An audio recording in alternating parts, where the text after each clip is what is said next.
Hey guys, how's it going? It's Dan from the S&D podcast / SNDSportsblog.com. Unfortunately, Steve is under the weather this week, so I choose to do a video blog. Before we start, I'd like to thank everybody for listening and watching our ALS Ice Bucket Challenge and the ALS special episode we had with Adam Rank. We raised over $200, so thank you guys for listening and partaking with us with that awesome cause. And it seems around the world everybody's doing it, so figured we might as well join in with the fun. I know we both did it separately for our own personal things, but we figured as a podcast we would do it. We also like to say big news, Division 1.1. They're coming out with new stuff. Next week we're going to play one of their brand new songs for our show song. So that's going to be awesome as well. Also, be on the lookout. They also did the Ice Bucket Challenge. We did challenge them, so good job out of them as well. Just keep it up. They're doing great work, so stay tuned with that as well. Since we're not doing the show this week, I figured I'd do a little Giant talk.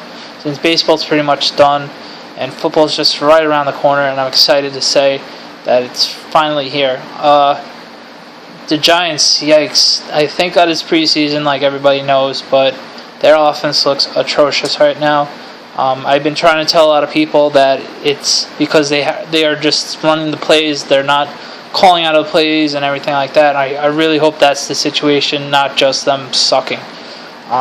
Eli looks lost. I'm not gonna lie. I'm kind of nervous, but I think they're gonna find a way. The Giants' running game and their defense has to keep them going until the offense finally starts clicking and Eli gets the passing game going.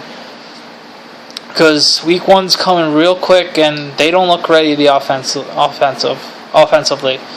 So a lot of scares with that.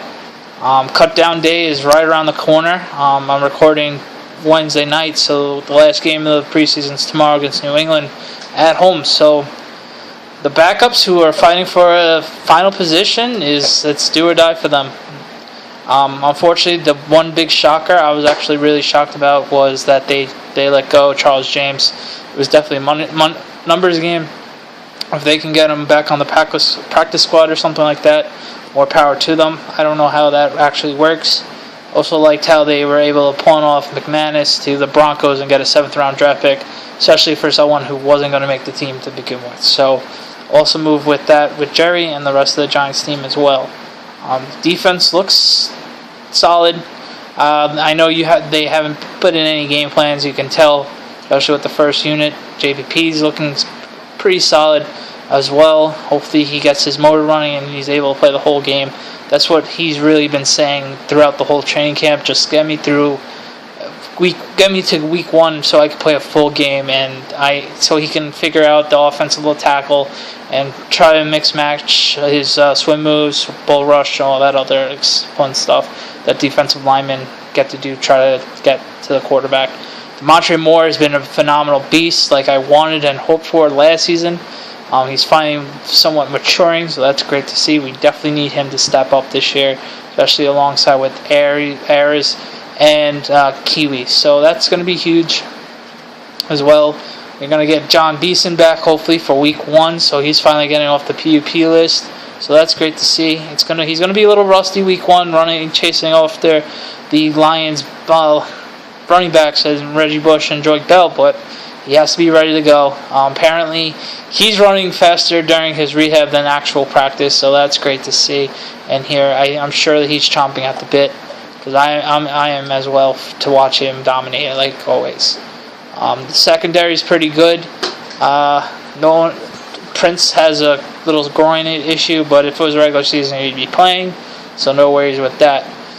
So I'm expecting our defense to carry this team this year. I'm excited to see. We're going to have at least 2 or 3 captains out of the defense this year. Obviously, Antrell Roll, John Beeson, and I think Cullen Jenkins might actually be a captain this year. Let's see what happens with that, since it's a player/coach voting. Offense, Eli's going to get it.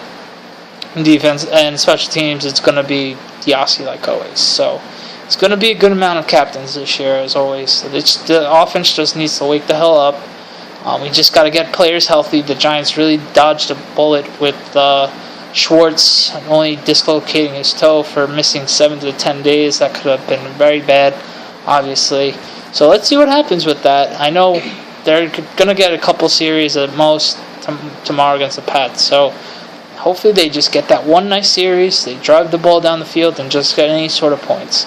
No stupid throws, no stupid lapses in route patterns. That's to you, Ruben Randall, and Victor Cruz too. It's just they got to wake up. And the tight end game hasn't been a no-show. We haven't had a cleared winner, so I'm sure Coughlin and but McAdoo is very mad about that as well. So let's see what happens with them. I want to give a shout-out to Corey Washington for stepping up and playing phenomenal the last 4 weeks, making this team. He's earned the right to make this team, and he has a shot to actually might do damage on the first couple of units. Maybe, granted, he might be the 4th or 5th receiver on the team, but with his size and his playmaking ability, we said the same thing about Victor Cruz. So don't count him out yet, and congratulations. Imagine if he scores another touchdown, 5 touchdowns in 5 weeks. Can't take that away from the kid. Small college and all. Congratulations on that. Hopefully he stays healthy.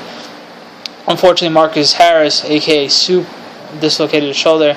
The Giants put him on IR. So with that being said, that's sad for him, but another year pretty much redshirting with that, because you can't redshirt in NFL, obviously, so it's their way of redshirting player who might not be ready.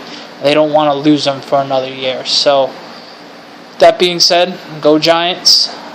Check out the S&D Sports blog. A couple articles definitely with the Jets and Giants coming up next week. I'm going to be starting writing up mine right now.